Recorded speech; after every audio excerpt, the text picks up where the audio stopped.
Welcome to FMA Talk Live. I am Datu Tim, and I have the next co-host, Guru Eric. How you doing, sir?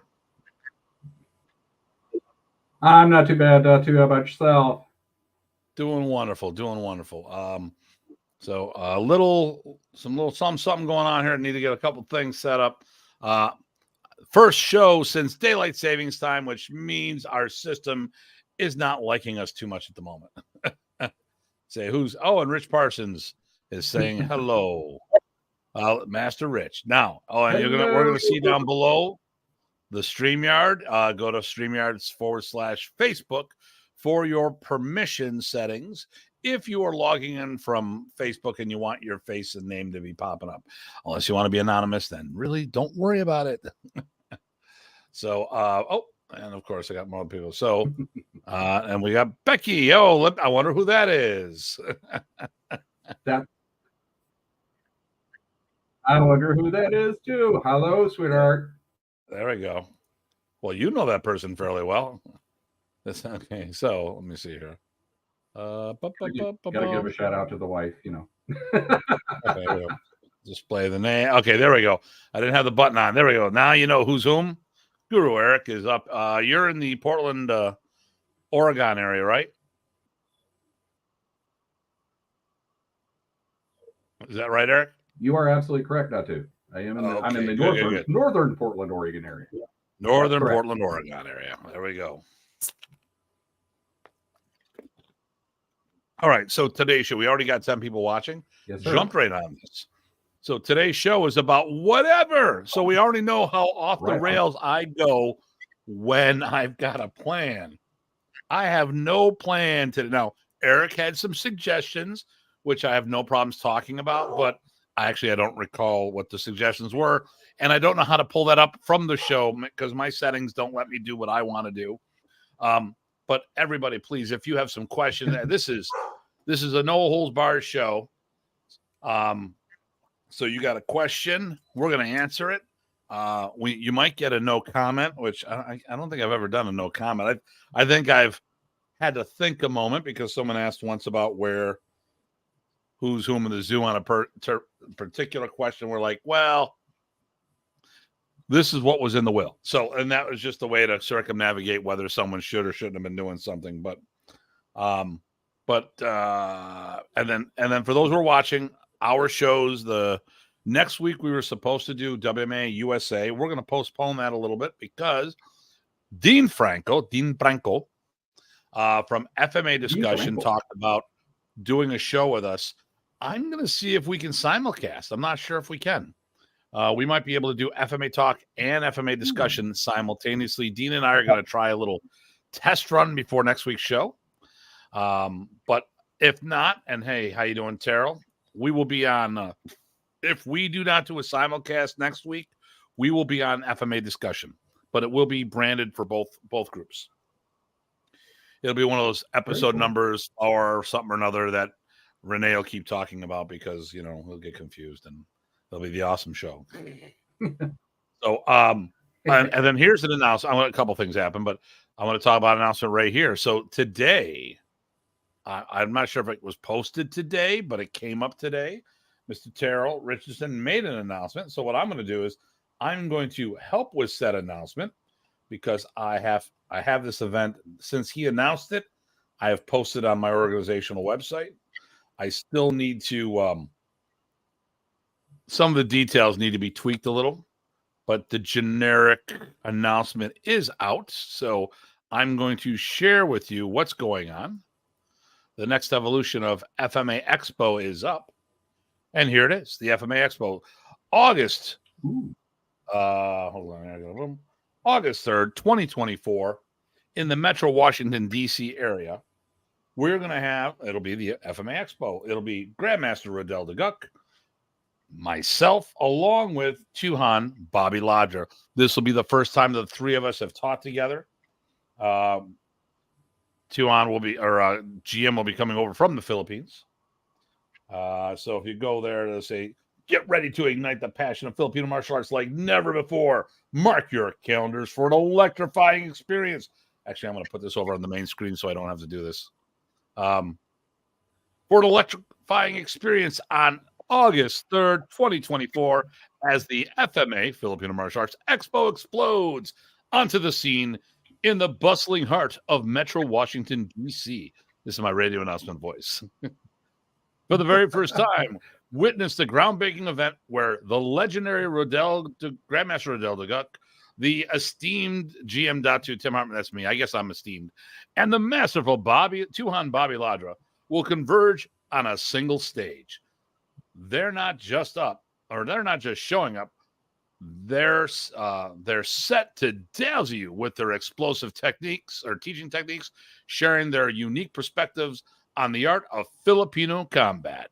These maestros of martial prowess are renowned for their high-octane teaching styles, and they're hailed as the creme de la creme of in the FMA sphere. This is your chance to leap into the next echelon of martial mastery. But it's not just about elevating your skills. This expo will be a golden ticket to mingle with a who's who in the Filipino martial arts community. Envision yourself forming lifelong connections, expanding your network, and cultivating new friendships within the vibrant martial arts family. Stay tuned. Further details are on the horizon. No pun about the name of my school.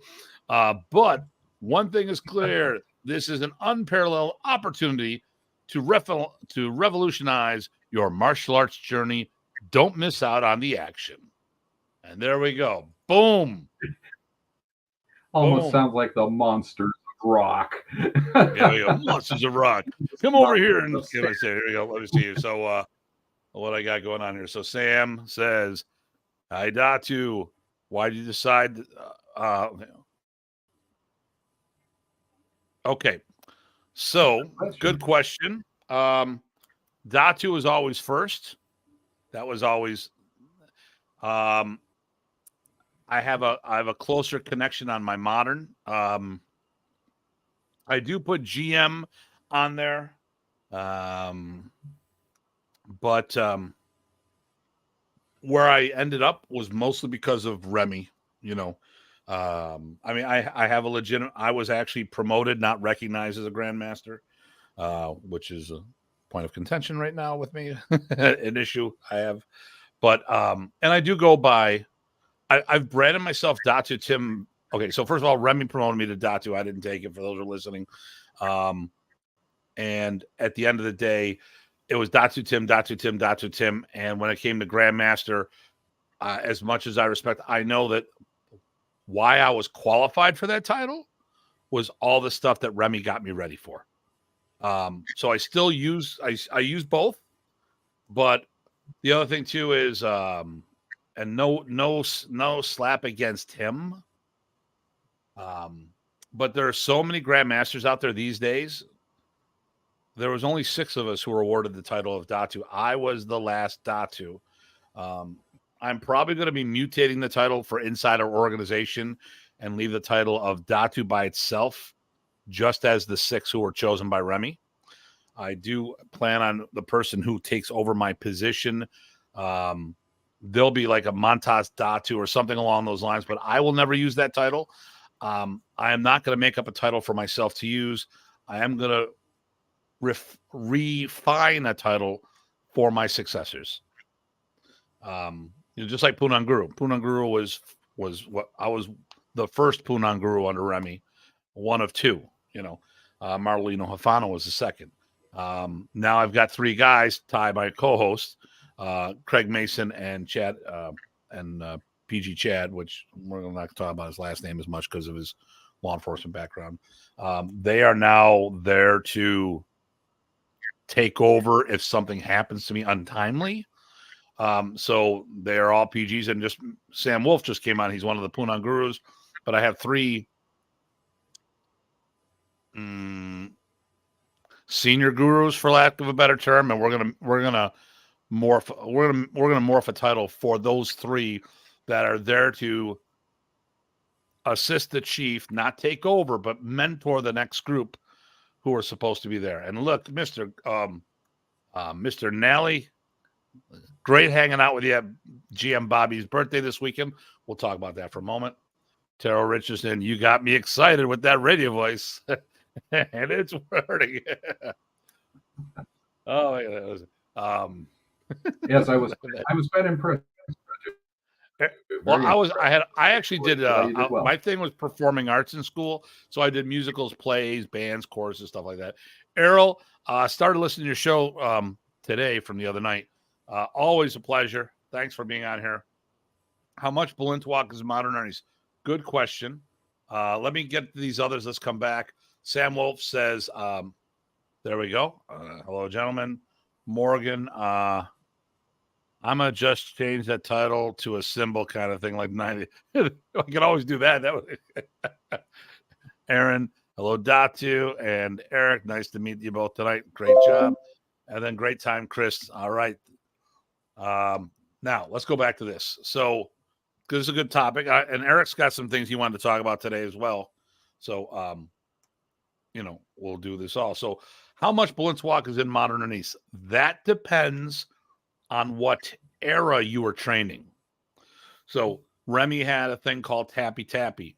What people know as Tappy Tappy today is not the original Tappy Tappy. The original Tappy Tappy is in now, the new Tappy Tappy. But there was solo baston semi-sparring, which we would do from single Sinwali in the butting. And then you had the left on right insert, stuff like that. That would have been called solo baston semi-sparring from the original videos. Tappy Tappy was the Sagitas of Balintawak. So Remy would go from the Sinwali into the Sagitas and then back out. So we would never do Tappy Tappy without doing solo baston semi-sparring. One day, he just decided to put it all underneath the same banner. One portion of that, which the masses have, is the Sinwali based, and the other is the streamlined or simplified version of level 2 of Balintawak, which would be the Sagitas. And actually, I shared a little. So a couple things happened this week. So on Thursday or Wednesday, I went down to Grandmaster Bobby Tawada's 75th birthday this weekend. Had a blast. Chris Nally was there. PG Tye was there. A whole bunch of other people, some old-time monitors. A lot of Bobby's students are old Remy guys, So let's see, what day was that? So on Wednesday, November 1st, was the passing of my teacher, the late Punong Ted Buat. Ted Buat, for those who don't know, he used to teach for Anshan Bakan when he wasn't in the club. Bobby knew him as an instructor. So he was one of the seniors of the art, one of the earlier, members. And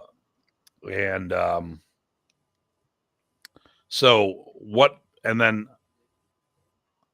the 10-year, actually, oh no, I'm sorry. Sorry. Back up. I had two things in my head. November 1st was the anniversary of Grandmaster Ernesto Preces' passing. My bad. That was Wednesday on the way down. I actually wrote, or Wednesday or Thursday. That was November 1st. So that was Wednesday. So on November 1st, 2010, Grandmaster Ernesto passed away. I made a post about this. I talk about why do I always post something up? It's not about validating myself. If anyone who knows anything about what we're doing, we know that I train with Ernesto. I was the one that got the Preces family members to talk again. People had tried, but they were not successful. I was. So I don't want anyone to think that I was the first one to ever try it. And here's what I'm going to say. It didn't happen before because it wasn't the right time. They may have been not the right people. Stuff. And here's the thing too, is I think the brothers all loved each other. But they don't always like each other. That's family. I would get that from Janice. I'll always love you, but sometimes you piss me off and I don't always like you. That's the nature of the beast, It's like your friends. You always love your friends. Sometimes they tick you off and it's like, you make it real hard for me to like you today. But I always got your back, that kind of thing. sometimes I'm hitting someone in the back, but anyways, so I wrote that on the way down. I think it's important for us to know where we came from, so we know our bearings, so we can go for the future.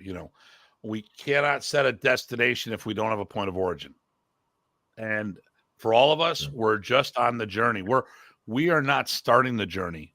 The journey started, and we're just hopping on different parts. The train is going, and we just picked it up partway through. We're going to take the train. We're going to get off the train, and somebody else is going to go on the train and take it to the next destination. So, correct. Matt Jones says, "What?" All right. So now I actually got to talk to Dominic. Master Dominic wants me to come out in January. We're trying to figure out a date. So I might see you soon, Mr. Matt. So go ahead. You're about to say something, Eric? I was going to say along the lines. Yeah, along the lines of where you were talking about how much Balintawak was in modern Anese. Wasn't the modern Anese counting system kind of reversed from the Balintawak counting system? Okay. So the 12 angles of attack are the same in both arts. They're the same. Okay. So they're the same angles of attack, but the order is slightly different. So, right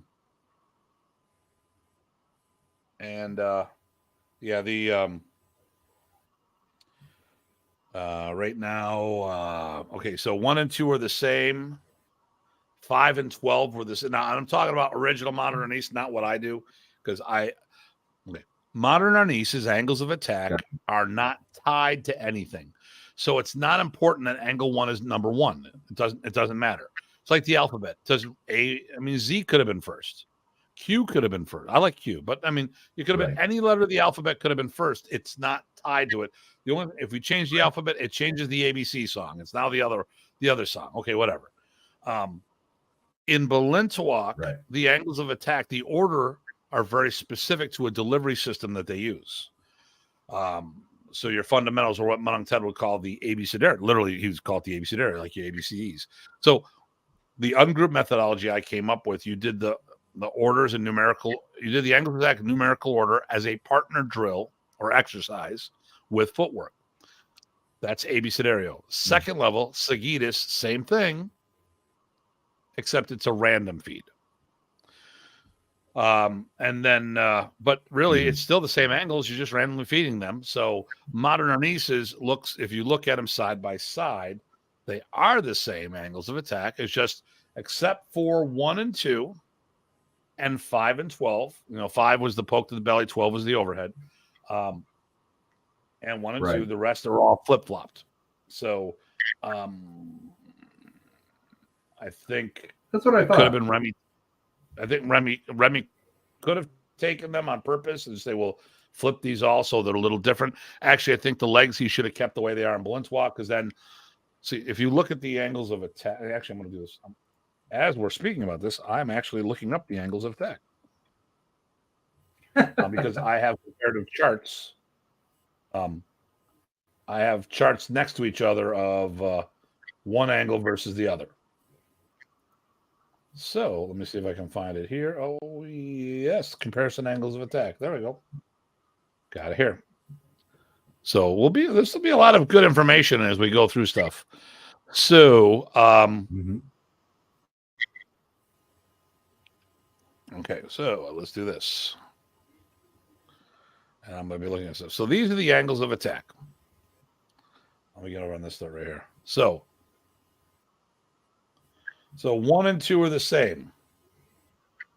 3 is a forehand in modern. It's a backhand. So with Balintawak, Balintawak's on the left here. So this is angle 1, this is angle 2, this is angle 3, then 4. So 3 and 4 are switched over here. 5 is the same.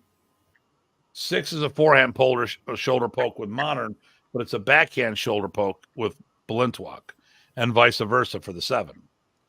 8 is a forehand shot to the leg in Balintawak, but it's a backhand shot in modern.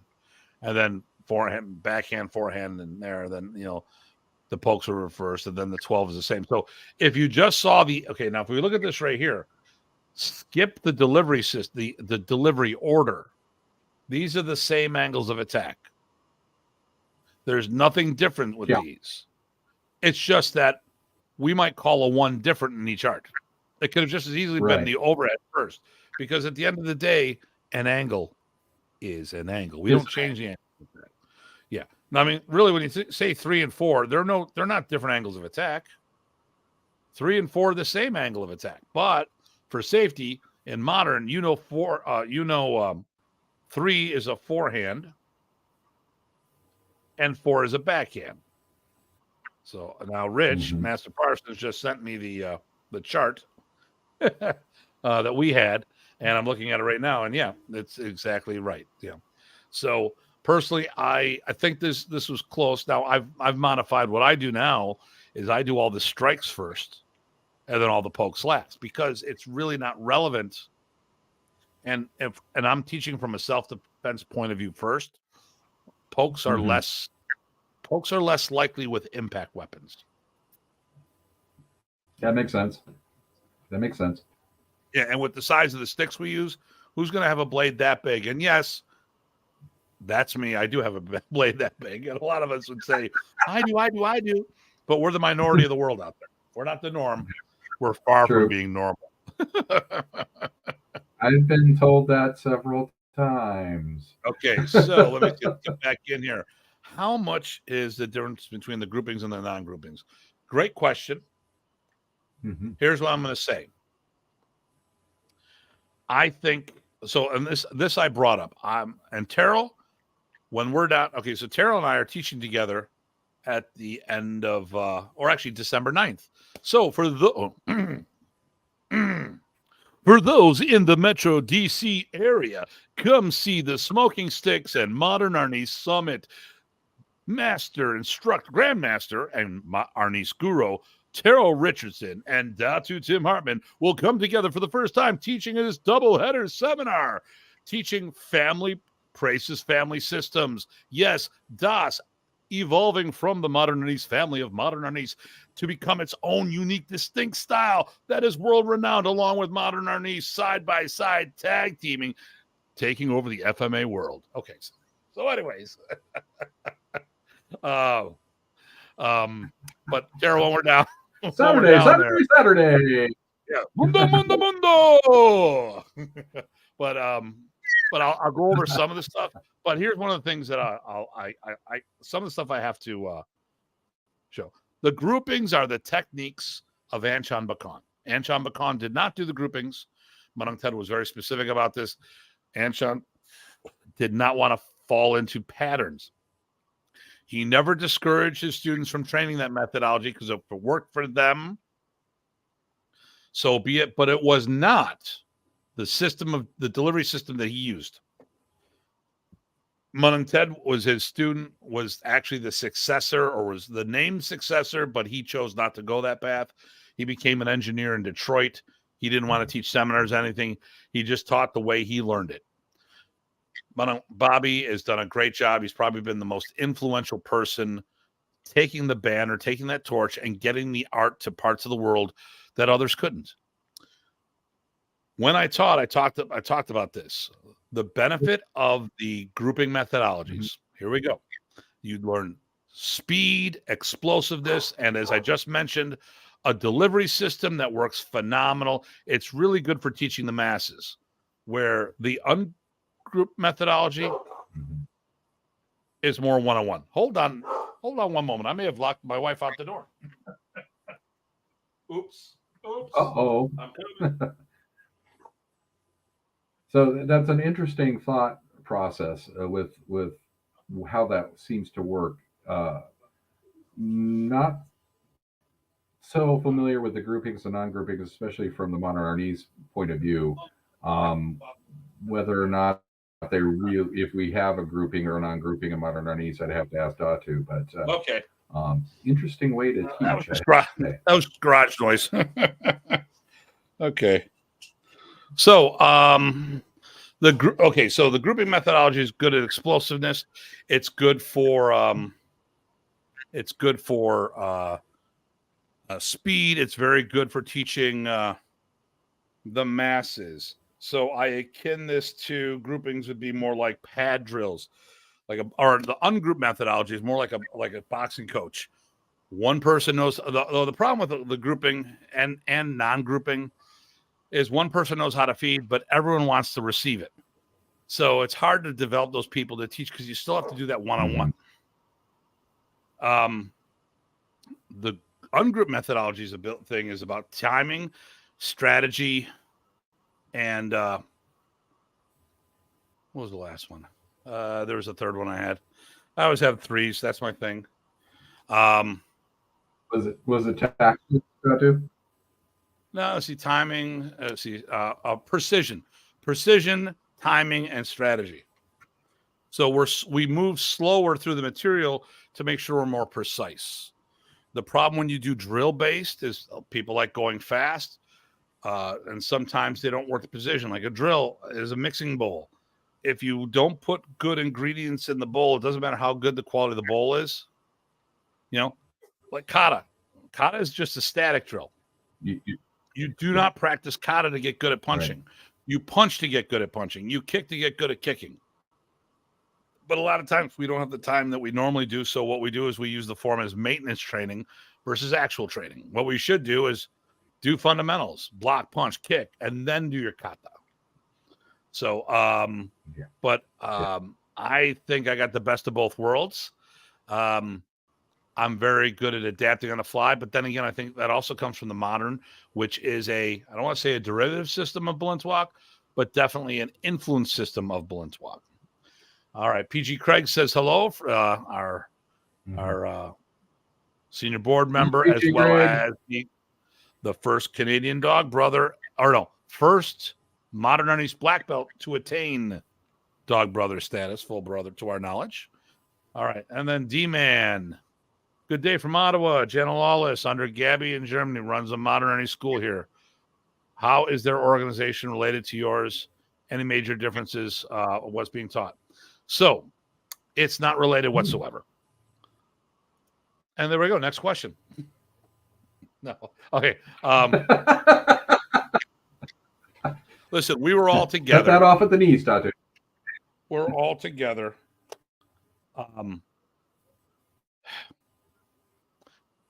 Elder student or elder student is different than senior student.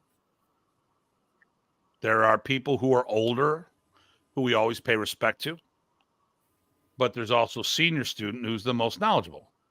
I've never backed away from this. I've always thought I was the most senior of Remy's students when it comes to this, because the others have done the art within your art, which means they only did part of the art. They didn't do the entire art. I was the only one to have a standalone school in modern East while Remy was alive, and have probably the longest running Filipino martial arts school period as a commercial entity in North America.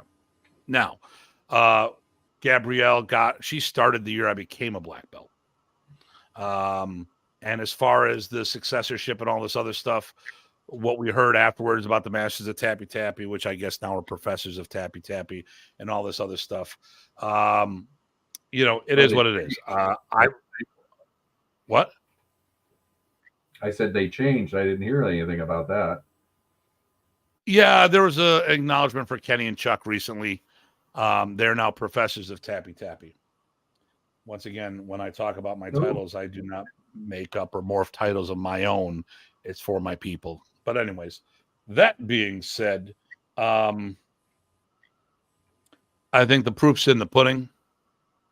And, but as far as differences, what's being taught, we teach the whole art because we learned the whole art. I mean, I've taught seminars for many of the Masters of Tappy Tappy. I've gone to Chuck's school and taught him, and at the camps, I would help all these guys with the material. So I've had a written curriculum that was very well established, and people were shocked on when other people from other organizations, modern East-wise, have crossed paths with our people. They've complimented how systematic we are with and thorough with our stuff is. I've always gone with the mindset when I was coming up as a student, and I try to take the organization the same mindset, whether we execute's another story. Right. We have to be the best. And the reason why I said we have to be the best is at the time we were the only ones doing it as a primary art. So that would be like me beating Serena Williams in tennis because I just pick up a racket once in a while. I mean, she's one of, if not the best tennis player of all times, period. Not for a woman, period. Okay. And I play a game once in a while. And if I could beat her on a regular basis, there's something wrong with that equation, and True. so that's the kind of mindset that we've always had, because everyone did the art within your art. So they built it on their pre-existing chassis, which would be different, So that being said, we have a much higher concentration on teaching a Filipino martial art first, not relying on other systems to fill in. I have done the research in arts that contribute to the foundation of modernity. So I have looked and trained and in some cases have gotten certified in Sikran, which is a kicking art that Remy said he practiced, Kuntao, which is open hand art in the Philippines. I've done my Balintawak training, which was the last art that created Modernese, or that Remy trained to form Modernese. I've done a lot of time with Wally J while he was alive, not certified, but I hung out with them all the time. So I've done it all the pieces, the research, more from a historical, anthropological type thing, where I'm trying to tear the things apart to get a better understanding. So there we go. Oh, you could have came on. You could have. Oh, Dean. But we're talking about the actually, Dean. Sorry, Dean. I beat you out. Eric just booted you. He just booted. He got here first. That's all. And then we got to try to do a simulcast sometime before Monday to see if we can pull that off. No, you're not. No, you're not. You're not. No offense, Dean. So D man, not trying to. I don't want to dog them, because that's not what I'm trying to do. But also, you could also look at the organizations, try to find their schools.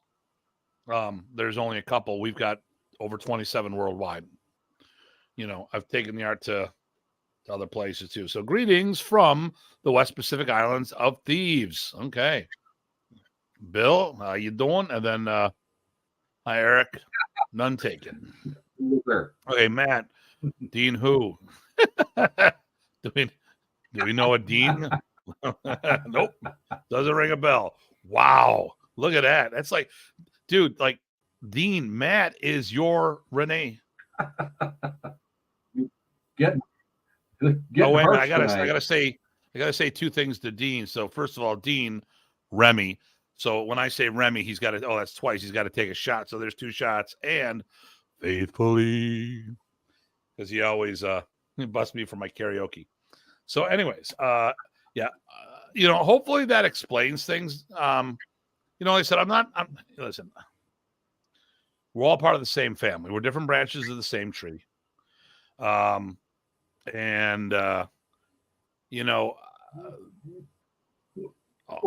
I mean, just between Datu, between you and I, we're branches of the same tree. I studied under Sifu Her Blue, and learned my modern Arnis from him. And then I met you and found out that there was other pieces to this as well. So we look at us. We're definitely different branches. Yeah. And Dean says he's shot. There we go. Maybe Dean Martin. LOL. Family name. He kind of, when you look at his face, he kind of got a Dean Martin look to him a bit about him.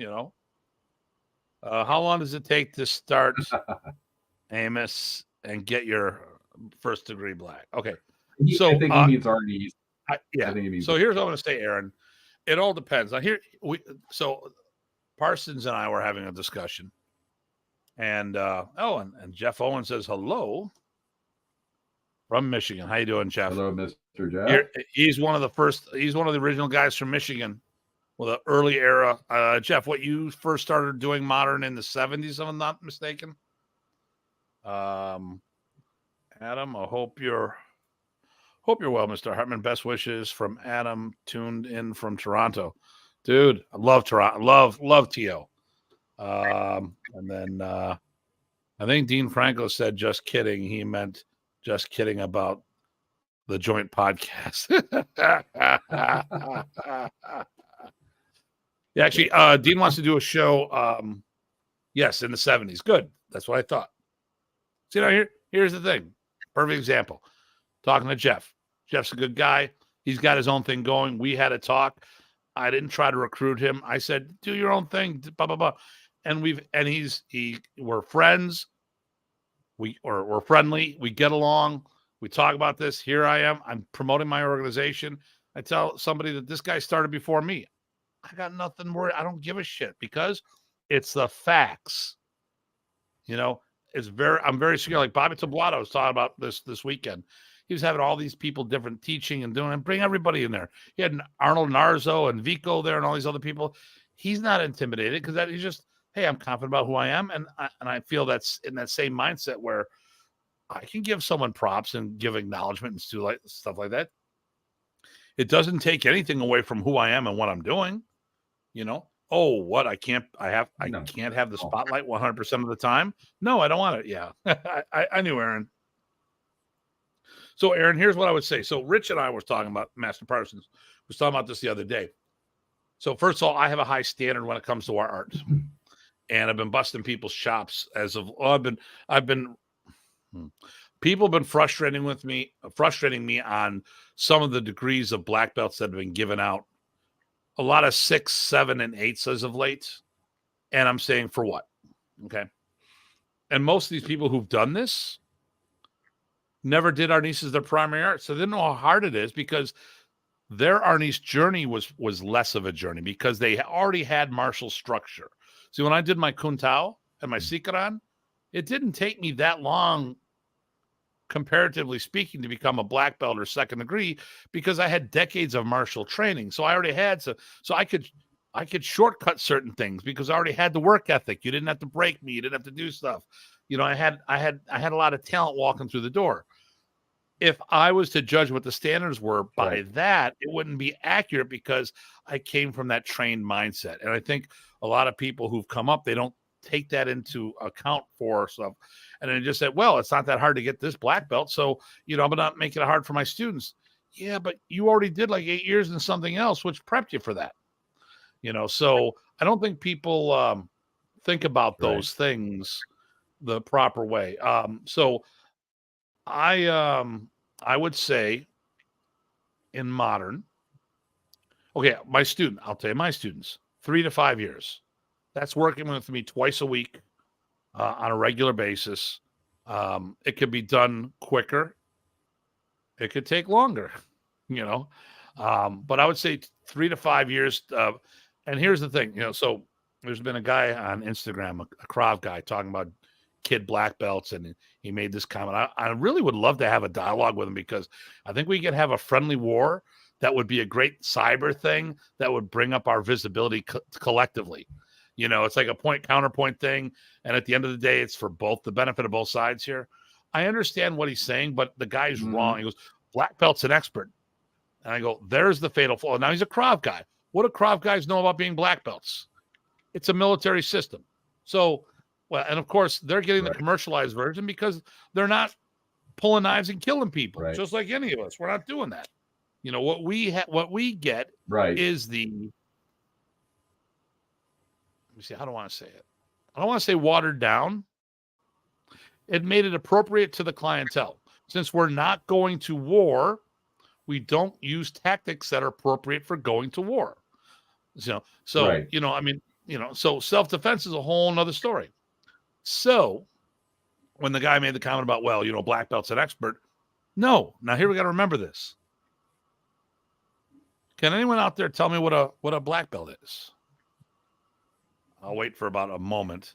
Probably not long. Eric will formulate something. Yeah, I've got something formulated. It's been always my personal observation that a black belt is somebody who knows the basics. Okay, so here we go. Basics well. We're on the same mindset. I'm gonna say it a slightly different way. Oh, here we go. Brock came out. Tuhan Brock, black belt, knows enough of the basics to actually start learning. So That's another one. I'm going to put it in another phrase so all three of us have our own take on this. A black belt is an advanced beginner. I always tell my students, I can't wait till you get black belt. Why? Because I'm a black belt? Yeah, because then we can start doing the fun stuff. Because then you'll really start to learn at that. I mean, but, I look at black belt conditioning us to get us ready. It's like starting all. Yeah. So let me go back in there. So, okay. How do you feel that Sikaran improved my FMA? So for me, no one taught me how to punch and kick. I was a self-taught. I was a martial artist. So what happened? And that I'm not saying Taekwondo. I was a backyard brawler, and when I was a kid, we used to wrestle, we used to box, we used to do stuff of that nature. Nothing legitimately trained. Someone had gloves. We used to box, and we thought that was fun. We used to wrestle. We thought that was fun. Kids don't know how to roughhouse anymore. I don't know what that's all about. We used to play army. We used to play, cowboys and indigenous people. If we had those would be Native Americans. Indigenous folks. Well, it's funny because when you go to the reservation, they go Big Indian Smoke Shop. So they can say it, evidently. I can't, but it's kind of hard for me not to say it when it's part of their advertising. But we played the games and we talked about them before the show. Listen, that was the name of the game, Cowboys and Indians. Okay. Right. So, we played army. We played Batman and Robin. We played superhero. We were act the whole thing out. We did all that kind of stuff. And, but and then I knew friends who did martial arts. And I was a kid with street experience, and they had actually done martial art training. So we'd all get together. We did a lot of sparring and stuff of that nature. Then I got into martial arts and started honing my craft. But my first instructor, John Bryant, when he saw me punching, I was practicing something I saw in a movie that day. And then I didn't know he came from Aikido initially. He didn't know how to punch and kick. So I'm doing all these punches again. Oh, since you already know how to punch and kick, we don't need to waste time. I'm like, no, we need to waste time. I need to know. But turns out he didn't know what he was doing. But doing the katas, the modernist forms, the hand forms, they cleaned up my technique because then it gave me direction. Now, the Sikaran, Remy had always talked about the Sikaran, the foot fighting. And it just made me a better kicker. And but here's the thing. I didn't learn just the Sikaran. I learned the Kun Tao at the same time. So my instructor was a student of both Geronimo and Lanata. So, and directly under the Grandmasters, and so, I mean, I wasn't much further off. So like with my Balintawak, this is the guy that taught Franchon. Well, these guys directly trained underneath Lanata. This guy under Lanata and under Geronimo. So, I mean, I couldn't train with the guys. So I got one of their top students. And it helped me become better grounded. My forms and my connectivity to the ground has started a lot different. Like, people have always thought when I hang out with some of the JKD guys, they thought I was flat-footed. And it's not flat-footed. It's called being grounded because I'm in a snow-rich environment. So a lot of my stances are for snow and ice. But it's slippery all year round because it could be rain as well. It could be dew on the grass. So so I don't do a lot. When we spar, I will do the light foot boxing type stuff, and then I've got more like the Okinawan stance where I get rooted and some of the Kun Tao stance type stuff like that. So it gave me a better feel of things. Plus, I can actually talk about that my open hand combatives are more FMA derived. So let me see here. Jeff, you gave me great advice. I took it, appreciate it. Hey, that's what we're supposed to do as a community, work together, because a rising tide raises all ships. And and the thing here is this: I pay it forward. I help friends. I help other people who are not even friends. I help people, and it comes back to me. Okay, someone might sit there to Jeff and go, "Tim's a douche." I go, "Yeah, but he has that he has that image at times, but he's not all that bad." He helped me out, and I didn't charge him a dime, and we had a conversation. I'm very sorry, Datu, but we are closed that day. They arrived. I'm just kidding. Yeah, okay. Matt, you're funny. I know what you're trying to say. All right. So Brock, we did that. Oh, actually, that was okay. All right. Sam, civilian version versus military version, right? Black belt, good student. Aaron, thank you for explaining it. Yeah. And that's just my take on things. It doesn't mean that any of what I say is right. Okay. Bill Anderson. A black belt is used to hold up your hands when you wear a suit. Just a piece of cloth or material that symbolizes individual classified background, represents the system of his teacher, standards, and moral ethic. Yep.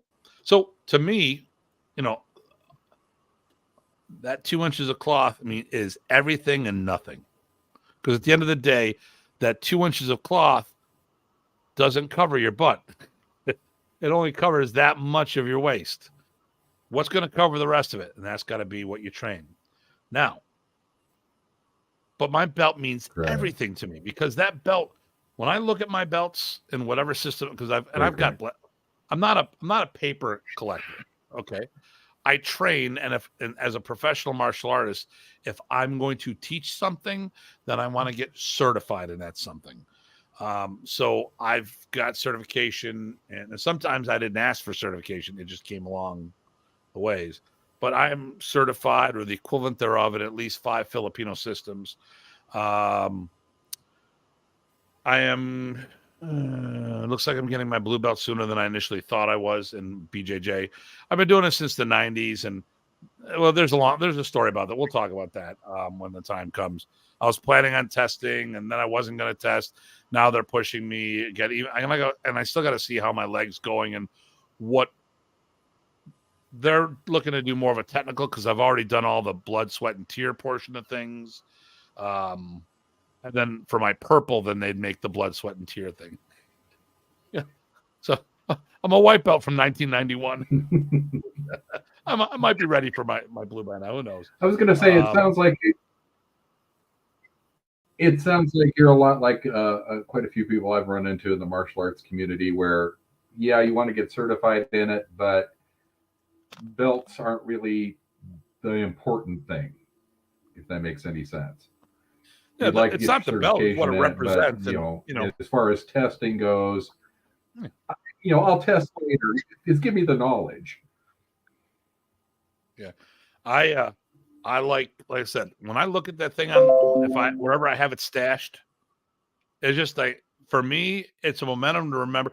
It's like having your high school graduation cap. Doesn't mean anything, but you can reminisce on everything you've done, and that's how I look at my belt. And it goes, yep, makes a hell of a tourniquet. Hey, I'm glad you messaged me today. I'm glad I got that message. Let me ask you a question, Mr. Rodent, as I try to remember not to use your name. I Facebooked you recently. I know who he is. I'm not going to say who he is. It's not my place to say who he is. But I was talking to somebody else. Can you private message me about Chris Leavitt from Karate Marketing Secrets? He's all over Facebook right now. And evidently, I heard you did business with him.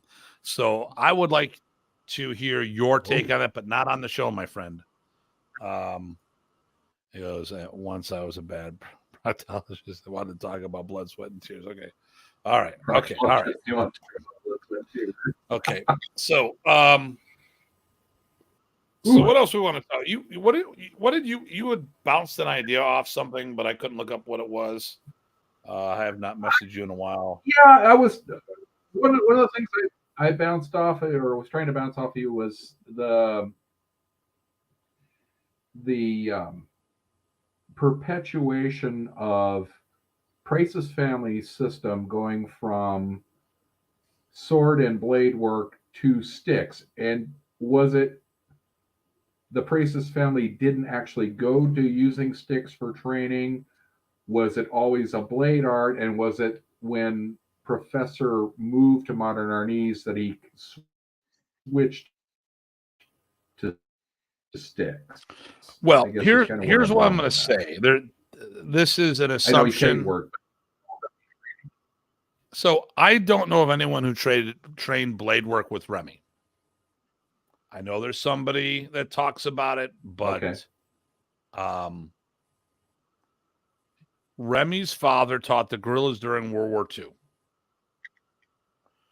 So he taught them, that would have been machete work. Now, what I've heard over the years, some systems were stick, others were blade. Some became blade during World War II, went back to being stick. Others stayed blade. Whatever. Depends on what's going on. I know Remy had some blade experience in him, but the thing here is the training tools in the Philippines, when they would use blades, people got cut. So I wouldn't be surprised if some bladed systems became more impact. I mean, for a while, PG Tye, when they did their long blade before metal trainers came, I mean, I remember watching them. The guys didn't use blades; they used sticks. Right. But now we can get synthetic and metal trainers and stuff like that. But when you don't have those tools, you use what you have access to. And using a stick as a blade, it's not a blade.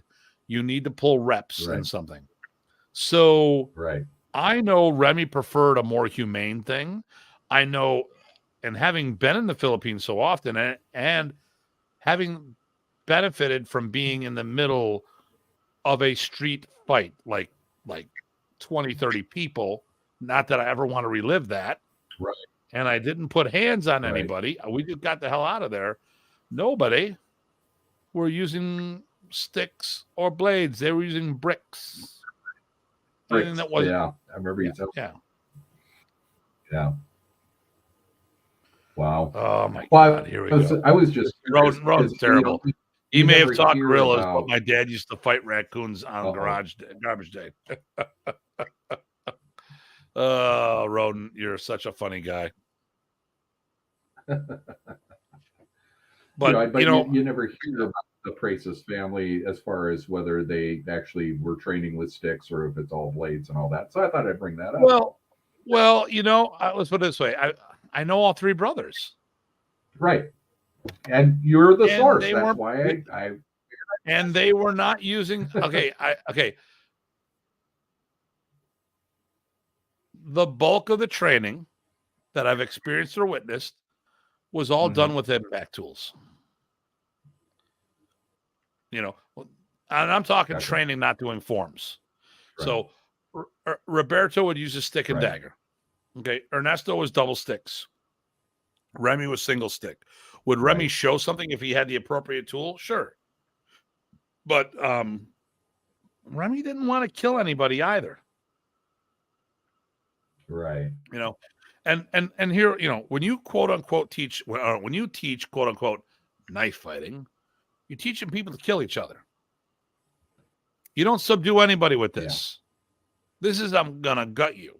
Right. All right. So when people say, "Hey, I'm a knife fighter," really, what's your record? Now if you're going in the clink, maybe you need that. Okay.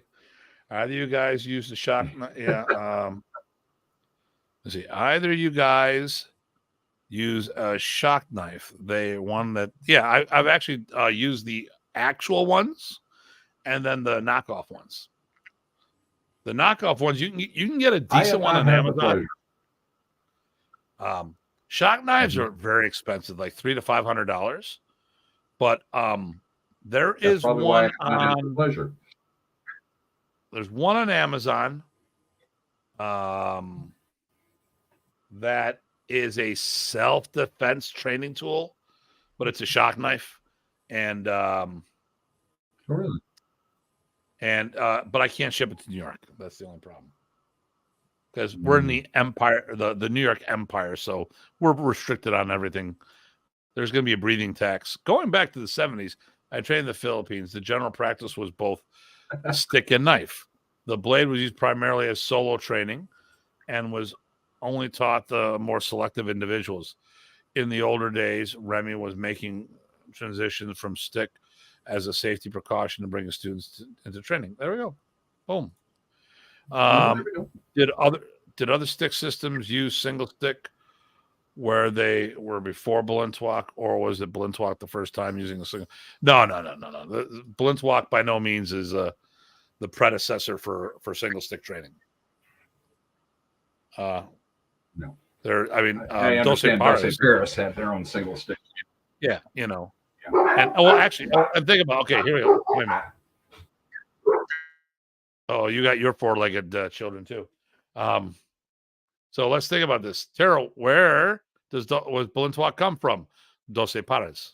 So they do single stick, they do stick and dagger, they do double stick. Okay. What is a shock knife? It's sort of like that. It's sort of like a clang and pain stick. It's a training knife that the police use that actually shock you. And when it runs on you for a moment, it almost feels like a blade. Michigan with odd laws like tasers on those knives you get in Ohio. You know, and listen, if you can't have a taser, just get a cattle prod. It's the same thing. And they're much smaller these days. It's not a taser, it's a cattle prod. I work with cattle. I wanted to kill unless I was around all the time. So, yeah. So, there's a bunch of single stick systems out there. Blintwalk by no means was the first, especially since it came from Dos Pares, although it was more. There was single stick as well as stick and dagger in Dos Pares. Although Dos Pares did change after World War II, the way they do things, but you know that's because a new family at the helm. You know, when the Saavedras ran it, that was one thing, and then when you got the Cañetes taken over, then it's a whole nother story. Cañetes? Yeah. Yep. Okay, that's good. Yep. Yeah. So, what do we got next? What else do we want to touch base? Oh, Aaron, here we go. Can you connect blades to the use of bamboo fighting? Well, we use rattan. I've said this a couple of times. My thought was this: you can use anything as a training tool for a blade, as long and you can even use a wooden dowel as long as you pulled reps using something that has a blade. So, you know, like I would have a Japanese tanto for my trainer, wooden one, because that's all there was back in the day, and you have an edge on it. You could use a ruler or a paint stick as a knife, but if all you've ever used is a round tool, then you cannot make that you can say, oh, look, it's stabby like a knife, but you don't have where the cut is, where the back of the blade, where the flat of the blade, where the spine is, and all that other stuff. So if you're not using something that actually represents a blade, I don't think you can effectively, if you don't pull off reps with those tools enough, I can use my stick like a blade because of the quantity of reps I pulled with other training tools. But even still, when I put a blade in my hand, plastic, wood, or a metal, my dynamic changes significantly, you know. So because I don't have to imagine what the tool is, I know what the tool is. Boom. Here we go, Bill. Right. First time that Remy and Roland did the demo in Aaron Banks Expo, they used yep, there we go. A high art. Yep, Matt Jones talking about black belt. As my black belt test was getting closer, I found myself getting a bit afraid of it. Yeah, don't worry about it. It's not a big deal. Listen, here we go. If your teacher tells you to test, then it's already done. If he tells you that you should test your black belt, he knows that you've got it in you already. It's just the test is to pressure test you to see if you choke, not to see if you got the goods. Boom. That was in the back. Yep. My Indian instructor called me. Okay, come on. Stop it.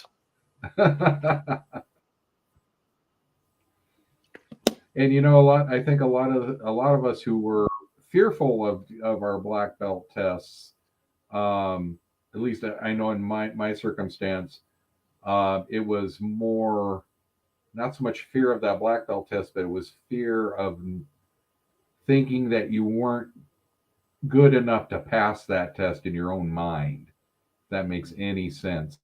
We I know I've had teachers tell me you are awfully hard on yourself, and I have to go with that. I think we tend to be hard, especially even with martial artists. We tend to be harder on ourselves because we want to do it as perfect as possible, but your perfection comes in with just putting in the 110% on what you're training. The perfection will come out of that. But I think even as martial artists, we want to try to mirror our instructors as much as we can. And if we think we can't mirror them exactly, that we're going to fail. And I think that's where a lot of the fear comes in with the testing. But it looks like my co-host has stepped away for a second. So the four-legged child is getting into trouble. He's come back. Yeah. So hey, as a same thing here, I didn't tell this, but I was elected. I was officially elected. I am now on the board of directors for my town's Chamber of Commerce. Ooh, nice! Congratulations. That's awesome. Hey, look at that. Hey, gentlemen. I finished my other thing, but I'm eating and getting other things. Hello, PG Tye. There we go. Well, it's good that he gets a night off too. So, yeah. Okay. Yeah, so I get my first meeting on the 14th of December. Yay. Oh, fun. Very much fun. Here's a deep thought for you. Uh-oh. In the training from Professor, was there any philosophical concepts in what he trained? In other words, was he training he trained a certain way in order to fulfill a certain philosophy or philosophical concept that he was trying to teach? That would be hard to figure out. I know what you're saying, unfortunately, because English was not his primary language. Mm-hmm. If he wasn't able to communicate. Right. Gotcha. And the reason I bring this up is in one of the other systems I've studied or trained in, the way it's structured is that each of the belt ranks is done in such a way to enforce a particular concept. So that's kind of where I was coming from with that. Yeah, I mean, we can make assumptions on things, but mm-hmm.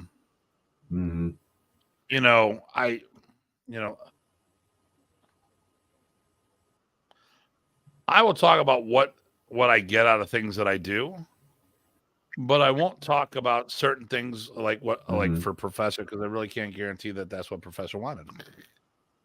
I mean, there's a lot of things that I get now that I couldn't. I don't understand. There's things about Remy I don't understand back then that I do now.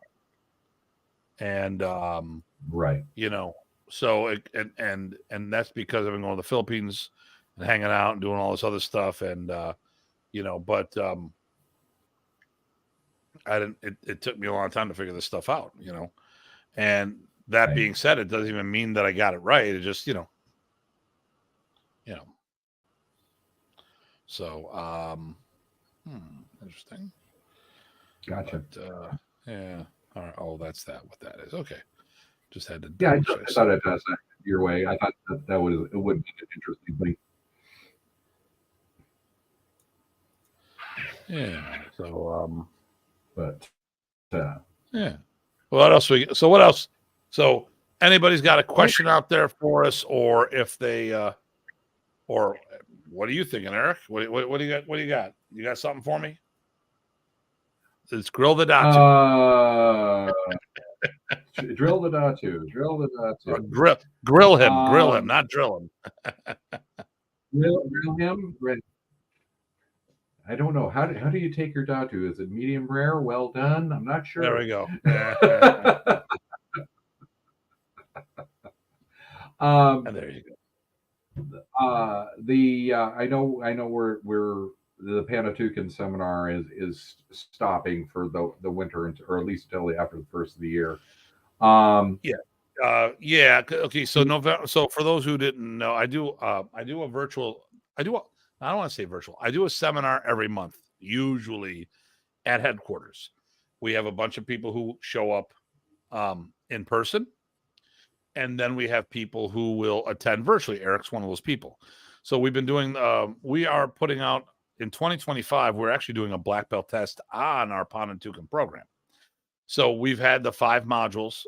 We have 5 modules, I should say, or the 5 belt levels, and we're approaching finishing the last belt level. But it's probably 2 more videos to be done. Because we have to do a deep dive in Hubud. That's going to be some fun stuff. Now, November, I'm just gone to way too much. So we will be kicking back in January. Right. So yeah, but as you were saying, I caught everybody else up there. Yeah, no problem. I wanted to mention that. Yeah. Is the essence of that Panatukan that you're teaching, did that come from professor, or is that coming from a combination of professor and maybe from some other instructors that you've learned from? What was the culmination that makes Panatukan 2.0? Okay. So,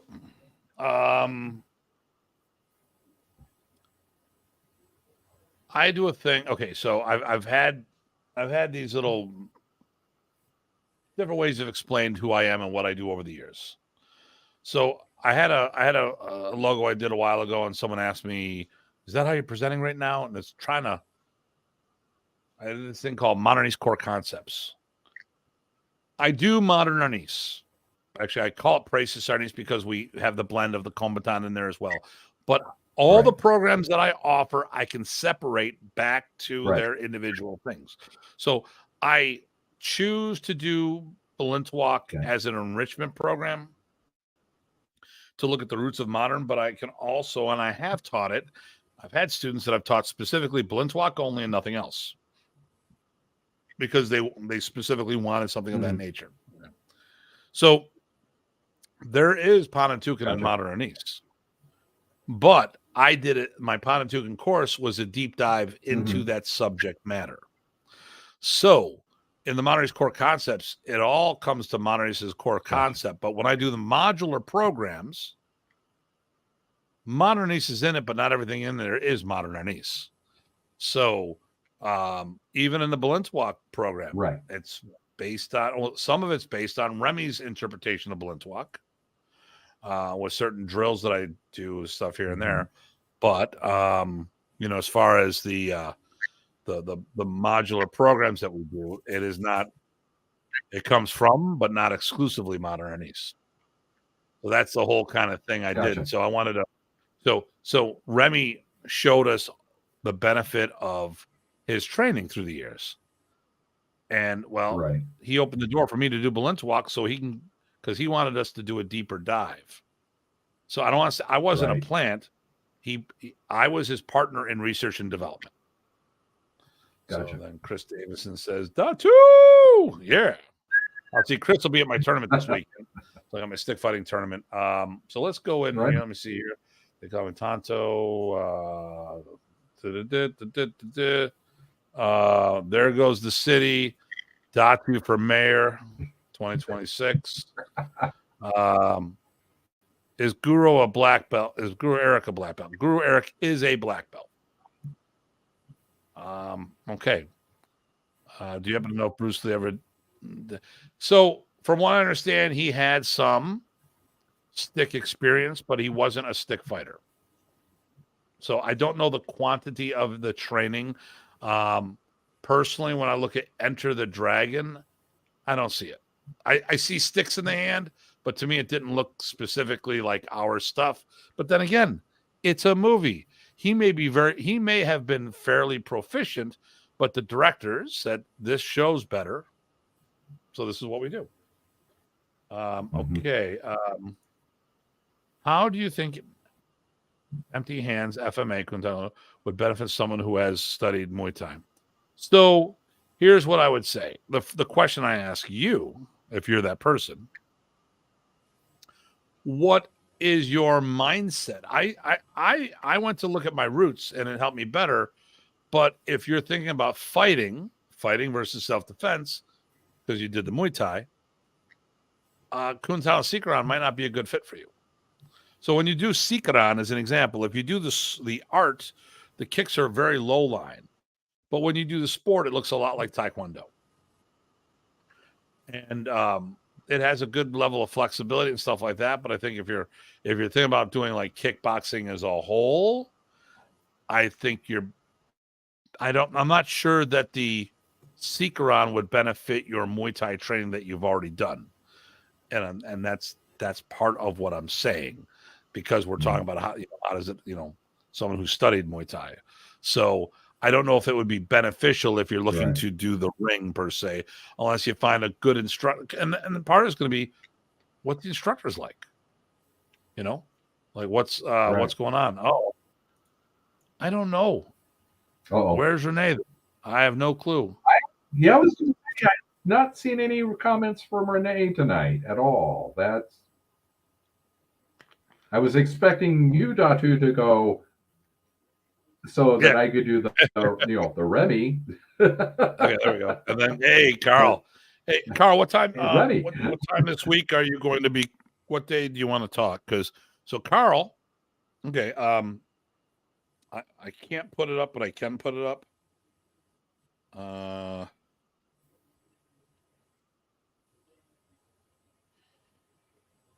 We do the Caribbean Martial Arts Festival. So in 2025, we'll be hosting another festival. Wait for it. In Barbados. Actually, it's funny. So I was part of a video project for Bobby Tabuada, and they were having everyone wish him birthday wishes. These were supposed to be the people that weren't showing up to the party.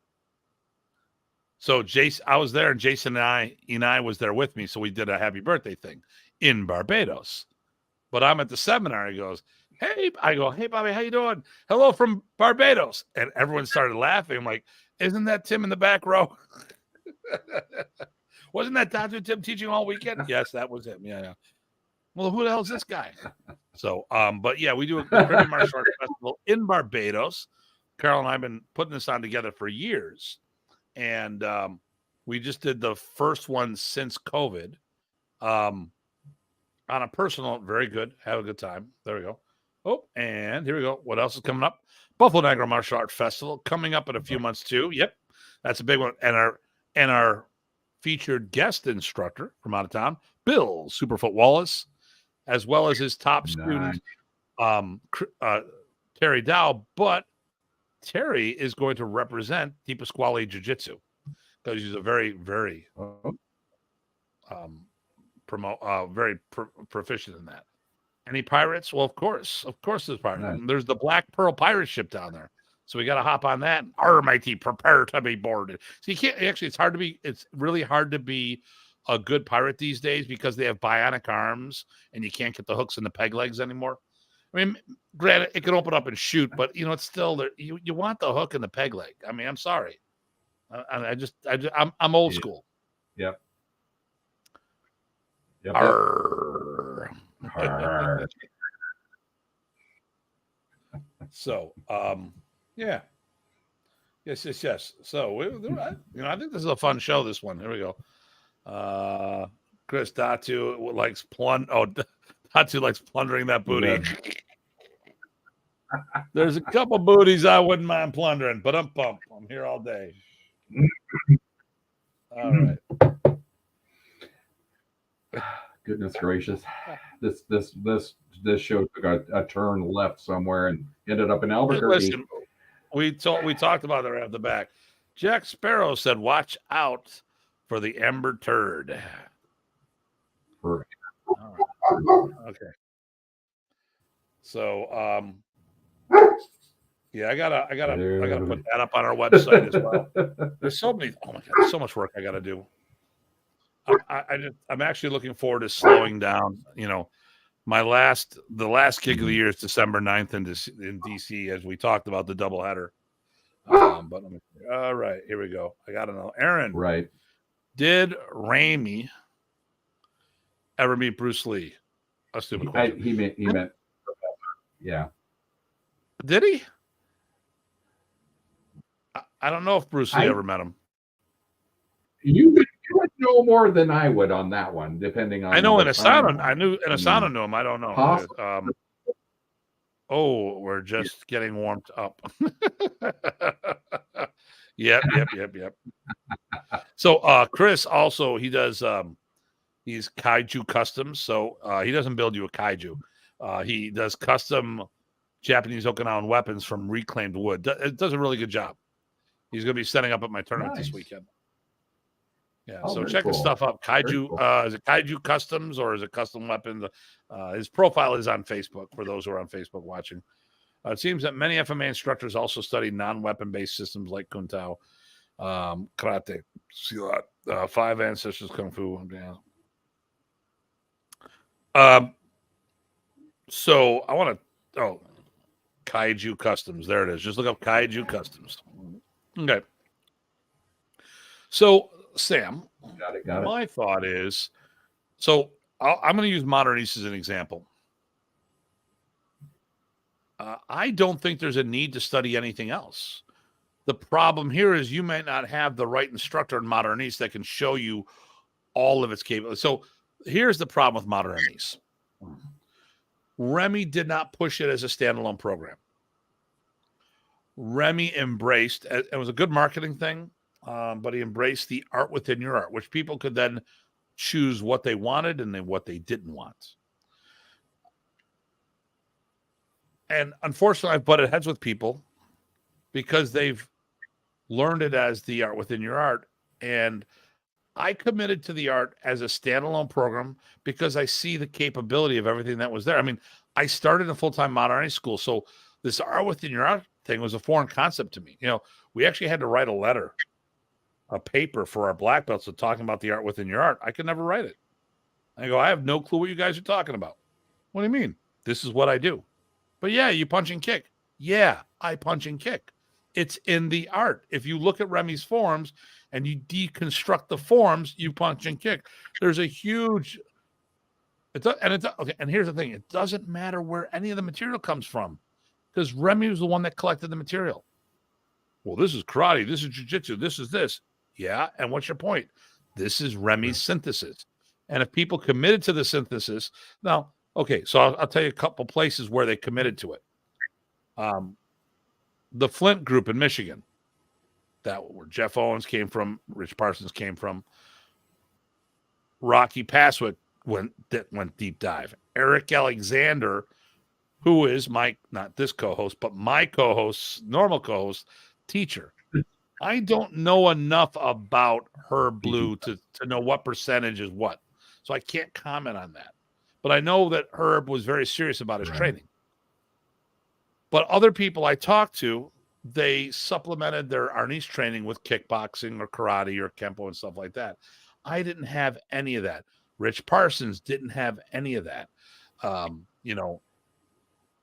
Because like Rich's instructors may have came from karate or taekwondo and made the deep dive. Rich, like myself, joined a school that committed to the craft and was already there. So I like, okay, John may have done his stuff through Aikido. That's fine. But he, and he may not have been the best representation of the art, although he was in the original videos. And he was one of the guys. He was definitely one of the guys coming, but he went on his own path, and that's fine, But if people committed to Remy's teachings, there was a lot there.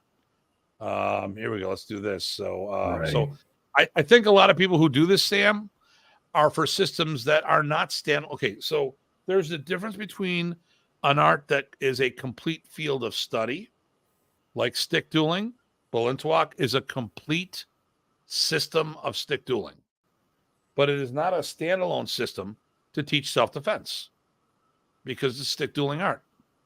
Just like Kendo and Iaido, it is not a standalone system to teach people how to protect themselves. But in the field that they teach, they specialize, it is complete in that field. So, which sometimes people don't understand what I'm trying to say. Could you talk about small circle jiu-jitsu, and did it continue teaching as part of Monterey's curriculum today? So, Remy used to like to lock and control long before he met Wally J. But after meeting Wally J, his levels went to a whole nother level. Does your dad or does your kid have a different last name than you? Who, me? I'm talking. Yeah. I'm talking to you, Eric. Here we go. Oh, hi, sorry. Dad. That is okay. my youngest daughter. Because I'm thinking to myself, yeah, that's her. I hope she's not talking to me, because then there's something someone didn't tell me. So sorry about that. That's my youngest daughter. Okay. Well, nice to meet you then. So Remy, like I said, Remy liked locking, controlling, but from that point on that he hooked up with Wally J, it went to a whole nother level. And then I would hang out with Wally as part of Remy's entourage, and it got me some backdoor events and stuff like that. I get the backdoor pass that I get through. A guy locally, actually, I met Wally J through a local karate guy, and he goes, "Tim, I need you to drive this guy to the next town for a seminar." Okay. Here he is, a Grandmaster Wally. I have no clue who Wally J is. And I'm videoing it and playing the, all of a sudden, it's like, I'm looking behind the camera. I'm like, wait a minute, what the hell is he doing on art? Right. And then I got the whole connection. So I think it's a huge part of the, so I cannot tell you what each organization is doing. It's still a big part of what I do. I've got to believe that the Mots are still in, because when you hang out with the IMAF group, it's kind of like a big three now. So it's, they represent the stick. They're also doing DKI on small circle. I know Earl Tullis is like a second degree, I think, in small circle, which is he's a big part of the IMAF organization. I don't know about, I can't tell you and if Chris Chu is watching, chime in, Chris. I know they do some locks and controls. I just don't know what level in our Nice International. For us, it's probably at least a third of our curriculum, and the concepts. So the thing too is, it has a bigger influence than that, because the concept, like the big thing, is the two-way action. That's everything we do. Let me pull this down here. When you throw a punch, when one shoulder rotates forward, the other one's rotating backwards. When I'm doing disarm, one arm pulls, the other arm pushes, and that's all the two-way action that is emphasized in the small circle jiu-jitsu. So conceptually, it has a huge influence, in addition to the martial techniques influence as well. All right. Boom. Custom balloon animals. All right. Okay. Right. All right. I did a history paper for my black belt. Okay. There you go. Coach Terrell. Coach Daddy. Hello from Louisiana. Terrell. And then there we go. There's the hi, Dad. There we go. Hi. Remy Presa. Wow. Was going injury-free training. That's right. Well, I don't know about that, because he kicked my butt all the time. But yes. So I think it's a theory. In Balintawak, because of its range, it forces a lot of stick-on-stick contact. Now, in the groupings, everything's stick-on-stick when they're doing their stuff. The ungrouping, we actually hit the wrist a lot. Okay.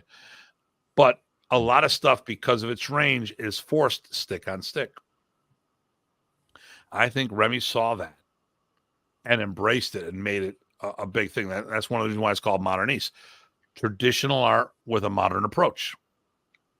Unfortunately, I think what was beneficial in the Philippines wasn't good here. They like English words, not American words, English words. They like stuff that's foreign. So when the Americans, like to do our foreign martial arts, to me, it muddies or cheapens the waters when you put an English, like saying combat jiu-jitsu or modern this and all this other stuff. but Remy Pracis was I think Remy's name was bigger than his own art. Like when you look, so I look at things. Are you a person in the art? Are you the name of the art? Are you the name in your industry? Like in Filipino martial arts, are you the FMA guy? Are you bigger than your martial art, or is your martial arts bigger than your category, or are you bigger than martial arts? So you could be like, all right, I'm one of the names, but if you're not in the art, you have no clue what I'm talking about. Oh, I've gotten to the point where I am bigger than the FMA industry. I have people who know me in karate and taekwondo and jiu-jitsu. It took a long time to get to that level. Then you have people, and Remy was definitely that. I'm not that. I'm on the low end of that. But I'm known for more than just, I'm known more than in just the FMA community, where a lot of my classmates, they're only known in modern unis. When you are like, okay, well, and again, it comes down to, like you were saying, Datu, it's because you do the work. Okay. It gains you that notoriety because you do the work. So now that I paid him $0, I'm going to pay him $00. So, yeah, I think, if you think about it, like we've talked about certain names on the show all the time. So people know of Chuck Goss and Kenny Smith and Dan Anderson and Brian Zolinsky and Dieter. But here's the thing: for those who are not modern unis people, had you not heard it on the show, would you have known these names? Or more importantly, ask people in your sphere, do they know these names? I know outside of the FMA industry, you'd be hard pressed to know if you're not in an FMA art. Most of the time when I go to Filipino martial arts events, they have no clue who my classmates are. They've never heard of them. Some of them do because maybe like outside. Okay, if you're in a small circle jiu-jitsu or Dillman karate, you would know who Remy's people were because there's a close relationship. But if you weren't in a related system or in a those systems were related through association, not necessarily for techniques. So say, all right, okay, so rodent, hi Dad, I mean Datu. Yeah, you can joke. I know who you are, so I know you're not my kid. Hold on, I got to do math. Yeah, you're not my kid. Okay, so anyway. And then Jason, brother man. Okay, here we go. Thank you. I agreed. It's seldom spoken of you. Okay, thank you. I didn't have to write a history of black belt paper. I wrote an obituary. Okay, and then that's Silver Fox hairdo. Okay. All right. At least you have a hairdo. There you go. All right. So, this is going pretty good. So, what do we got? That's pretty good. We've been going for an hour and a half now. There's some good conversations here. Yeah. Still got 18 people strong. That's good. Yeah. Most people logging in from here. Mostly from Facebook right now. Yeah. Good. So, anything else we got? We're back. So, what are we thinking? Let me think a minute. I mean, we could be done, but I'm just saying, let's, if there's anything else we could be done. We could be done. It could be. Oh, I was going to mention one of the things I'd like to do at some point is I would love to possibly have a conversation with Chris and Bruce Chu and get their take on what they teach as far as modern arnis is as well. Again, it'd be nice to get together, and maybe that's something we should try. Well, you may have tried it before, is come up with some kind of a summit where we can all get together and talk about our experiences regarding what we've learned in different branches of the modern arnis. Are you talking about a martial art event that we all come together and talk to? Yeah, or kind of like a summit or something like that. Yeah, so it was called the Modern Arnis Reunion Camp. We did that in 2011. Since then, things have gone sideways. I pulled everybody together for that. It did a really good job.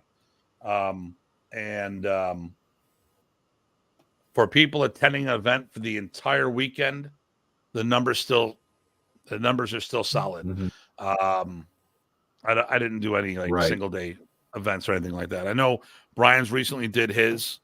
It hit, I think it may have hit 90 to 100, but he sells it session by session. So ours is like for the whole weekend. We had like 89 people through the entire weekend that I did tickets for. Actually, there's still a couple people that were comp, like some special guests like Kim Foreman and Ron Browning and Max Ballin. Right. But so unfortunately right now people aren't talking the way they were. And there seems to be a little and that's cancel culture and some things which you and I talked about earlier. I know Dieter and Brian talked about they talked about stuff that happened in Germany.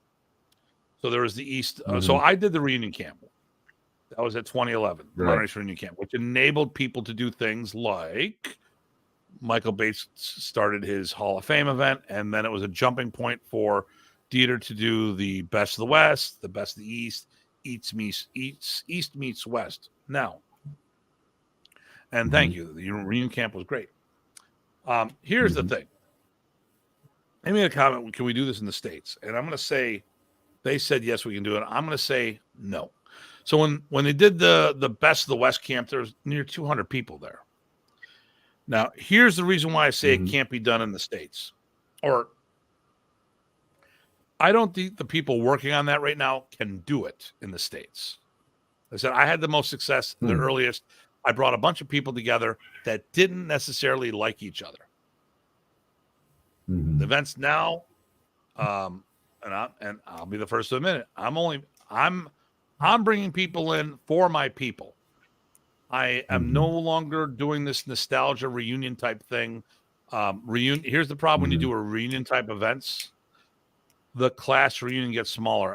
When I went to my 40th reunion recently, it was very somber moment when I looked at the wall and I saw the poster of those people who were no longer there. Now, I was year one Gen X. That's the year after baby boomers. I had like 700 kids in my graduating class. All right. I knew 2/3 of the people on the wall that were no longer with us. And you think about Modern East, that's happening now. People, and some of them may be quitting, not necessarily dying, but there have been a bunch of people that are no longer with us. So I don't want to do reunion camps because it doesn't promote the future. That's one of the things I always thought. Like when I did the anniversary camp, I said, this is the Modern East anniversary camp, 65 years of excellence. Okay. My goal was to produce 65 levels of black belts. Okay. We blew that out of the water. We didn't rubber stamp things. We had people test. We had 50 people test for black belt and multiple degrees thereof, which, it was over 65 levels. All my events are all about the next generation, not honoring the previous generation. I don't want to not honor them. Right. But reunion camps are about the graduating class. How does that help our future? But here's the reason why it's not going to work in the States. Not much. Right. We are geographically, we are too spread out. Germany. So when Dieter did his event, I'm going to cut right to it. It was not a Modern East event. It was a DAV event. So I would say probably 90% of the people were DAV members. So it wasn't all these Modern East organizations coming together. My event in the States, a bunch of Modern East people came together. Now you've got 83 million people in a country the size of one of our states. You're in Europe, where all of Europe has a very good public transit system, and it's organized and it's inexpensive. You can fly cheap if you want. And here's the big one: their gym facility with showers allowed people to sleep overnight in the facility. People won't do it. If we have facilities that do that, it costs an arm and a leg to do that. So there are a whole bunch of factors that will prevent us. And the biggest thing is we're so spread out as a country. I mean, when you sit there and people say, well, hey, I talk about this all the time. It's like, yeah, when this European says he's taught in all these countries. Yeah. What's that mean? How many states have you taught in? Well, I taught in like 15 states. Yeah. And how many countries? They said 7. Well, see how many of them are not in Europe. And if they're all in Europe, you've done more work, because Europe is like the United States of Europe. Some of those countries are smaller than some of our counties. Right. So going from one country to the other could be like a 2 or 3 hour ride. I mean, me teaching in Canada, guess what, everybody? I can get in Canada in 15 minutes from my house. So to me, going to Canada is not a big deal. Just the way the Canadians come to the States, not a big deal, because they do it all the time. Now, someone from Florida going to Canada, that's a big one, because it's a big distance, but still, so putting things in perspective. Yeah. I can equate that with your Canada ideology. I can equate that with me going from North Portland up to Vancouver, Washington, which is southern part of the state. It's kind of the same thing. In 15 minutes, I can be in Vancouver, Washington. So but now you've taught in multiple states. Okay. or if you're in the tri-state area, walk over here, walk over there, walk over there. Look at that. All right, let me see what these guys here. Thanks for both you explaining modern Senate. There you go. Reading camp was great. Bill Adams, you are lucky to attend your class reunion. I've been out of the country for out of school for over 50 years. I never had a chance to attend. One reason the school didn't have any idea where to find us. Yeah. I'm in the same town. I've always lived here. I love being here. It takes me 30 hours to fly back stateside. So any seminars are out of the question for me. Yep. Running a 4th, 5th reunion. King of the prom. Yeah. So blame Canada. So here's what's going to happen. I am going to do, so we did we either did let's see, 57.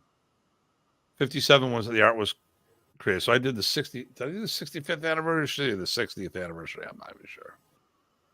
65th anniversary. So I'll do a 70th anniversary. I'll do 75th anniversary. I'll do an 80th anniversary. I will keep doing these anniversaries. My thing is, I'm going to but here's how I look as a event. So I think about my organization, and I also think about the attendees. I don't care who's attending. What I care about is a quality service for these attendees. And if they're paying good money, I'm not going to put somebody up there for nostalgia. I would. Right. I would. I don't blame you. Yeah. I'm just saying, have a forum. All I'm saying is just have a forum that where we as different organizations under Modern Arnis, where the family can come together, not so much to reminisce about what's going on, but a way to, as you and I have talked before, a way for these different factions to share their ideas, not necessarily reminisce on the past, but ways to share their ideas to see if we're missing pieces together so that we can then teach this going forward future. I would love where to. I was looking at it was more. Yeah, I would love to, and hopefully someday, hopefully someday that might happen. But I'm also a little bitter based on some of this cancel culture stuff that's going on. And here's the thing, so I'm on the board of directors for the Chamber of Commerce. The first thing I'm going to say when I go in there, when we have the conversation, or one of the first things I'm going to ask about some things. Go, listen, here's my mindset. As much as I want us to agree on things, it doesn't matter to me that you don't agree with what I'm saying. I am not going to take it personally. Everyone has their own way of doing things. And if we disagree on something, if I'm the only one that feels a certain way, okay, we have a vote. I say yes. Everyone else says no. Fine. Motion carried, blah, blah, blah. Next topic. Let's go. I mean, but I know of some people in that group in the past, when they wanted something and no one else agreed with them, no one else agreed with the person, they stopped coming to the meetings. I'm not that guy. And the same thing with this. We can't always, with everything going on, here's with everything said and done, people don't like my opinion on things because when I talk about things, they take it personal. Like, okay, here's the broken record moment. In Modern Niece and Remy's book, there was only one Grandmaster. Now we've got like 15 or 16 people walking around with the equivalent of modern Niece Grandmasters. My Grandmaster, my promotion was in Combatant, and Ernesto was very specific. Tim, I can't promote you in my brother's art, Modern Niece, but I can promote you in mine, Combatant. And then when you look at the letters and all the other stuff, the Filipinos made it clear to me when they said, "You're right, Tim. The person that can promote in modern is dead. That's why we did recognition." So they were honorary Grandmasters. Okay, fine. That being said, when we talk about these things, and I'm, here's the thing. This has been my life. Now I'll say, "Oh no, my martial arts is my life." No, this has been my profession. Modern Arnis has been my profession. I've given up some things, including the opportunity to have children, because I wouldn't bring in children in this world if I couldn't properly provide for them. But you look at everyone else, they had their careers, they had their homes, they had kids, they can go down the list. Okay, so I made all those sacrifices. I could have probably been making a decent six-figure job for any of the corporations I've worked for in the past. Now, I'm not going to have the same satisfaction and joy that I do what I do today. Okay. And I've worked very hard to get where I am today. But the fact of the matter here is this has been my life, and everyone's very cavalier, and they don't want to, they're like, "Oh, well, whatever." I'm like, no, that is not whatever. So it's hard for me to accept certain things. But here's the thing. You've listened to the show quite a bit. Have you ever heard me deny someone being able to come on the show? Never. I've never heard you deny anybody coming on the show. Even people none of this stuff is going to agree with that you've invited, because you want to have that conversation. I'm willing to have a dialogue, not a monologue. So some people, all they want to do is tell me the way it is. And I'm like, they want to say something and then hang up so no one else can respond. Like, or they want me to write it down so they can tear apart one sentence and take it out of context. People have read our manuscript and I'm like, and they made comments. Well, maybe you should listen to that portion to hear how we got there, because written words can be interpreted. Someone said, "Well, Hartman called somebody a piece of shit." I go, "You're damn right I called someone a piece of shit, because the person was." And if you listen to what I talked about, so somebody, and I'm not going to mention the name right now, you can go back and do the homework. Somebody was talking smack about how Remy and Ernesto didn't get along. And they were talking about stuff that Remy said. How the hell does that help today? Okay. What good does it do? And they're also talking about stuff. I don't trust first of all, I think the person is a piece of shit. Secondly, I don't trust the person because I don't trust the person's mental state. I don't trust the person not to manipulate something. I also don't trust the fact that the person really understood stuff, because allegedly Remy had his tumor as well as pneumonia at the same time. And when you're all these things going on, can this person filter out that maybe the medical condition was what made this Remy say something? Maybe he's having a flashback and all. I've remembered being on drugs or medication with fevers and all this other stuff, and I was delirious, saying and thinking stuff. I remember doing a seminar for Bobby Tabuada when he had his stomach cancer operation, and he called up and he thought helicopters were flying around him, observing him, like, because of that condition. And this person says whatever he wants to benefit himself. Well, the person who was talking about what Remy allegedly was saying. And I'm like, no. This person's also been caught lying too. So. Is this a person you and I was going to say, is this a person you and I have talked about before? Just No. Guy in Philadelphia. Oh, okay. That's okay.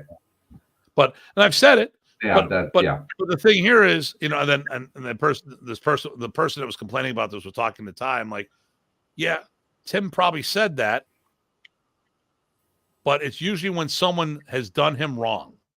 I don't just call someone a piece of shit on the show. Something has to happen, and talking about the dead gets me pissed off. There's a guy here, or there's a guy in Buffalo who is no longer here. If he passes away tomorrow, it's a guy I would love to have throat punched, but if he passes away tomorrow, I'll feel bad for the people he leaves behind because someone in the world loves him. But, right. Or my stepfather. My stepfather is dying of cancer, or he's got cancer and he may die from it. I want nothing to do with him. He's a piece of shit. I'm so sorry. I would throw punch him in a heartbeat. But you know what? I don't wish him dead. Maybe if I get to do the deed, but I don't wish him dead for all the nonsense he put me through and all this other stuff.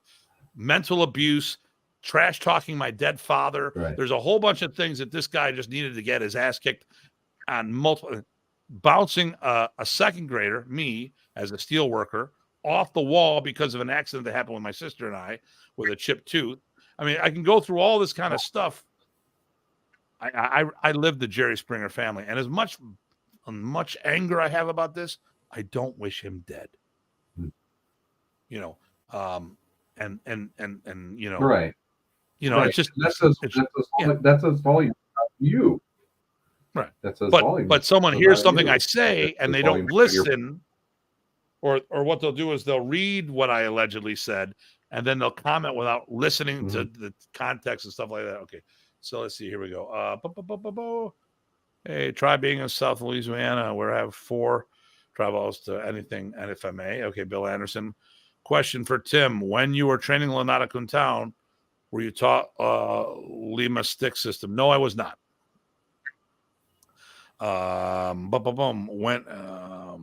When did you, okay, chamber. Okay, whatever. Not trying to deflect the subject. Okay. If it is who I think it is, then all I have to say is he said to me and then denied it later. It's exactly, yeah. The same guy said stuff to Rich, and then afterwards, when Rich said something, I go, and like, you told me this. You call me a liar? Oh, I never said it. You call me a liar? Yeah. So, but this is not. It is not Brian Zawolinsky who we're talking about. So, some people, I've got some issues with Brian. That's not what the issue is with Brian. So, in case someone thinks there's some innuendos towards him, it's not. So, I have other problems. I didn't even bring Brian into that. Not you, but in case someone watching was wondering if that was who I was referring to. But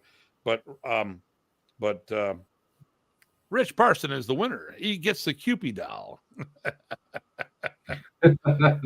Take care. Training calls. Yep. Have guys over here from the States. Good deal, Bill. Hey, we still got to get you on the show. We'll have to figure something out.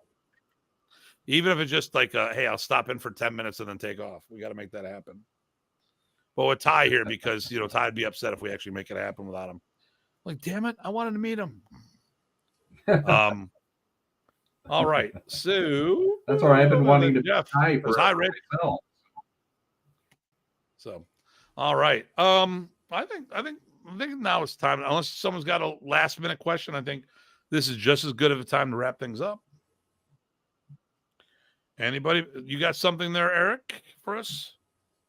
I agree. Do you have any questions? Can't think of anything right off. I know you and I seem to have a little delay in our signal at the moment. Just a little, yeah. It's just a little with the software. Just enough to be annoying. Yeah.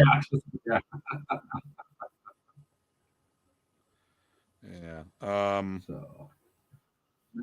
Can't think of much. On right now. There we go. You already did your event list. You got anything else going on? I know you it's did not your strictly event list FMA, but we should have the Western Compliment Masters do a show. We could talk about that. So Western Combat League, we started our own martial art league, and it features stick fighting. So it's funny. There's people who will do, not my students. There's people in the league that come from karate and taekwondo and stuff like that. That when it comes to sparring, they prefer stick fighting over regular punch kick sparring, which is cool. Because there's nothing like hitting people with sticks. Oh, right on. That's cool. Oh, of course. Yeah. Yeah. So, all right. Well, yes, I trained hit one of my daughters all the time. Who I beat. So next week we have it may be a simulcast. It may only be done over on. If you want to watch it live, you might have to watch Dean Franco's profile. We're going to try to do. I'm going to try to practice do a test show to see if we can do something where it's on FMA Talk and FMA Discussion at the same time. He wants to do something about combatives.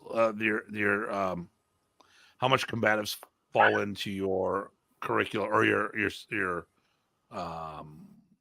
grading process, we'll work on that. Oh, I got you. Yeah, okay. Yeah, then so that's next week. It was supposed to be WMA USA, so I postponed that. We're going to do that next month. So next week is going to be the doubleheader show. We'll see how that goes. Then the 20th we're going to have FMA Talk. Will be WMA Canada. What's happened up there? What's going to happen? Then the 27th, what's going on in Brazil for the WMA. And then we'll do the 4th will be the U.S. The December 4th will be the U.S. And then December 11th will be the wrap-up show for season 3, which will it'll be I'll be coming back from D.C. That's when I'll be do that doubleheader seminar with Terrell. And then we do the Smoking Sticks Modern East seminar. I go. You can call me right when we sign off. Give me 5 minutes. Give me let me see. Rodents. I'll make sure I don't use the name. Call me in 10 minutes. And you have my number. Or Facebook messenger me, whatever it takes. So, all right. Do you have anything you got something coming up your way, Eric? You want to give a shout out about? Unfortunately, at the moment, I don't have anything myself coming up my way. I do know at some point I'd like to pick your brain about getting involved in doing some seminars and stuff like that. Okay. But that'd be kind of a thing I'd like to look into eventually. Okay. But I want to get some more, like few more students up before they do start doing that. Okay. Yeah, we'll definitely talk about that. I think Aaron used that there, rodent. There we go. There's the bat there. Thanks, Aaron. Good talking to you, Aaron. All right. Well, listen, and hang on. I'm gonna do the post thing. So just hold on for the debriefing afterwards. Okay. It's gonna be a minute. So, all right, listen, everybody. Right. As always, this is a pleasure. I want to thank my interim co-host, Guru Eric, for helping out today. And then PG Tye. It was a great pleasure, Datu. Thank you. Yeah, that's good. Eric's always been good. He's been good. Like, hey, I need someone to hop in, and I'm there. Like, okay, that's cool. So it's always good there. So listen, I got another one here. And Coach Danny gives us some fingers. Oh, he's clapping and giving the thumbs up. Or is that a karambit in your hand? That could be a karambit. That looks like a clap. Okay. He's giving us the clap. You better get a shot for that. So, all right. Well, no further ado. Thanks for tuning in, everybody. This is okay. I'm going to do it this way here. Hold on. I got to take this off. And Jeff says, good night. Good night, Jeff. So with no further ado, this is Datu Tim and Guro Eric saying stay safe and stay sane.